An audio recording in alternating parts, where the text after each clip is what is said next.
Hi everybody, how you all doing? So, funny strapline, isn't it? What does your nose have to do with stress? Well, actually quite a lot. And I promised you today that I was going to teach you to meditate, so I will, but I'm just going to start with why. Because actually I think the reason why we should be meditating is so important that I'm sure you'll be rushing to learn how to breathe properly. So I don't know if you've ever heard of the quote from the Dalai Lama, 2009. He was at the peace conference in Vancouver and he said, "Western women will save the world." Fantastic. And by that he meant because we're educated and because we control our fertility. And actually, fantastic goal, and it's absolutely what we should be doing. You know, we're half the planet, but I don't think we're going to do it because we're so stressed, so tired, and we have these massive responsibilities, juggling work and family and household responsibilities, and it's too much. So we women have just got to stop all that and step into our greatness. And one way to do this is to reduce stress. And you think, well, you know, that word, it's bandied about. But actually it's really, really damaging us.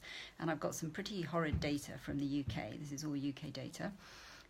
So 1 in 4 women are bound to be diagnosed with depression at some stage in their lives, compared with 1 in 10 men. Women are twice as likely as men to suffer from anxiety.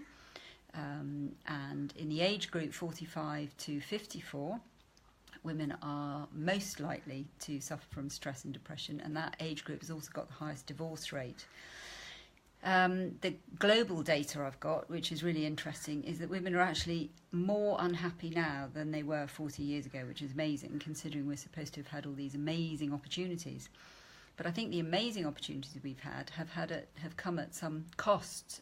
Then the balance needs to be redressed, because women in the UK are still handling 60 to 75% of the household duties and caring duties of not just kids but parents and elderly relatives as well, on top of their day jobs.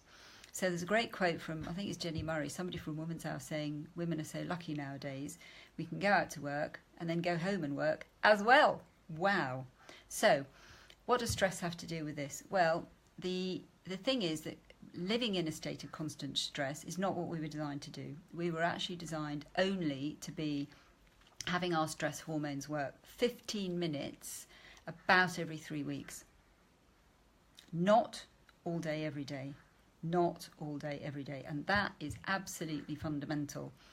That's not what our bodies were designed for. So we're putting huge pressure on our hearts, which is why there's been such a, it's not the only reason, but, you know, it's one of the reasons why there's been such an increase in, you know, heart disease and heart attacks for women. It's just that constant stress on the heart and all the organs. It's really, really damaging for us. There's lots of other reasons, loads of other reasons, but I'm just going to stop there and say that one way that we can manage our stress is to actually learn to meditate. And meditation, everybody goes, oh no, I don't have time for that. Well, I think we don't have time not to. Very, very simple. Oh, I can't quiet my mind. Of course, that's what you've read. But we're humans. We always have thoughts. You don't need to manage your thoughts, beat them into submission or anything. It's absolutely fine. So you don't have to worry about that. What you'll need to do is breathe.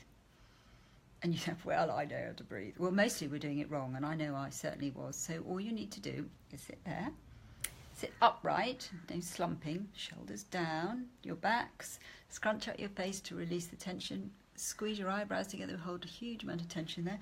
Make sure you're sitting upright. I'm actually sitting in a chair, but you could be sitting on a sofa or in bed. You just need to be upright so that we're not slouching. We tend to spend too long slouching. And now I want you to close your eyes. I'm not going to close my eyes because I'll feel silly.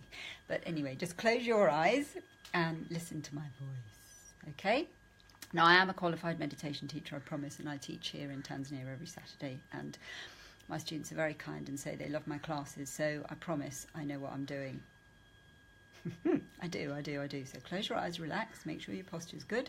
Now, all you're going to do is seal your lips, unless you've got a stonking great cold, and breathe in and out through your nose. So close your eyes and you're breathing in for 2. So 2, and then breathe out for 2, keeping your lips sealed, out through your nose. You're sucking your abs in. Very good. Now do it again. Breathing in for 2. And now breathe out for 2. And you actually might find that hard to breathe out if your muscles are tense in your chest, and most of us are. You know, we're busy, you're rushing around, so those muscles need to relax, and that will come. But you might find it a little bit hard to exhale, because it's much easier to inhale, and we do inhale, but we need to get used to doing long exhales. So all I want you to do is breathe in, keep breathing in for 2, and out for 2. Very good. Now breathe in for 2. Breathe out for 3. 1, 2, 3. In for 2. Out for 3. 1, 2, 3. And while I'm counting out loud, you just count in your head. Breathing in for 2. Out for 3. 1, 2,